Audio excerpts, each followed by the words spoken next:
In my previous video, I went over how to cure yeast infection in dog paws, and again, I forgot to mention that I'm not a professional. I did seek veterinarian advice from our local veterinarian at Banfield here in Florida. Again, I'm not a professional. I'm just here to offer some advice to those who may be struggling with similar things. Something I forgot to mention in the first video, white vinegar. If you put about a half a cup to 1 cup of this, soak all towels, bedding, covers to bed. Over there you can see how she has a cover. We'll talk about what's on her face in a moment. That bedding, that pad right there, the cover comes off so you can wash it. It's important to disinfect, most importantly, because yeast is a living, growing fungi, bacteria. Again, I'm not a professional. I'm not sure how to describe it. Again, it's yeast though, so it can grow and it can continue to grow and it can manifest. So I use this in her towels, her bedding, her doggy sweaters. I soak her collars in it. Like, I only do her collars maybe once every 2 weeks. Bedding is every week. Towels are every week. In between those days, previously in the video I mentioned earlier, I'll use this half part apple cider vinegar and water and just a nice mist over her blankets, let it all dry and everything to just kill off any remaining yeast. This also works great as a flea repellent too, just for those of you that may be struggling financially, because that flea killer drops, they can get real expensive. So aside from keeping the bedding disinfected, I was also told by veterinarian to switch her food. We always had her on this is not what she used to be on, but we used to have her on Pt2's brand of wholehearted limited ingredient diet, duck, and it was duck and something, and it seemed to be working well, but she also has a problem with her digestive system, so they said to switch her to this. This was $25 for 4 pounds. It's a little pricey. It's by Canada, but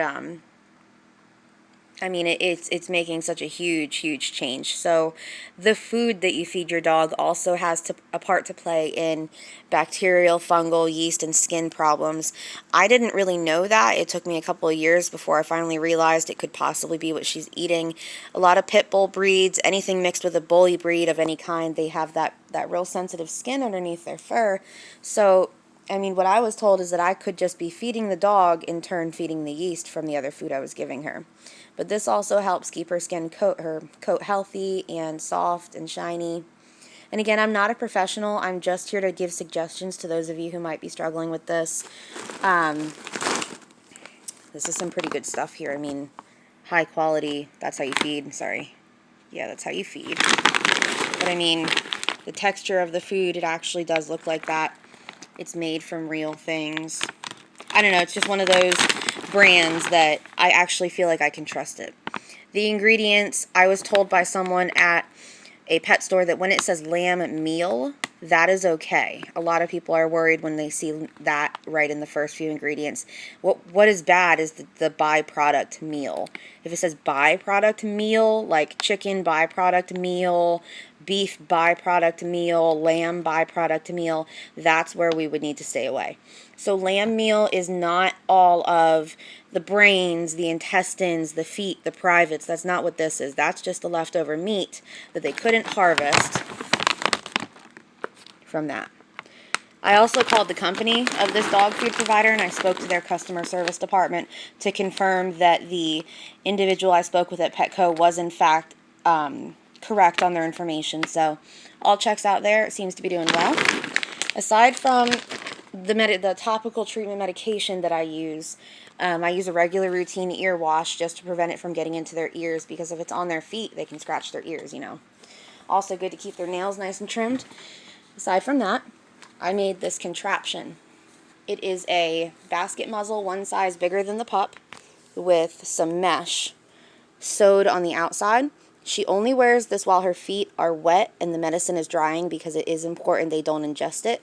Plus, I've breathed in some of the fumes from the wound spray in my first video, and it does not taste very good at all. So again, this is do not do this to your dog for an extended period of time. It is cruel and unusual. I would recommend making something like this, or buying something if you can, to prevent the licking just while the wound spray and stuff heals, and dries, I mean. So this is after her second treatment. Her first treatment, her toes had green sprouts all over them. Looked like she was growing broccoli. They were red, they were swollen, and it would go all the way up. And it would be like that on all fours. Then down here, her belly got it real bad right down there. That could just be because she's a little on the chunky side. And then these spots, maybe in a day when they're not so red, witch hazel will come in handy. Just a dab of witch hazel, make sure she can't lick at it, and then she should be good to go. Just to give you a look at her back feet. I mean, this is what it looks like after treatment. So you can really see the damage that was done.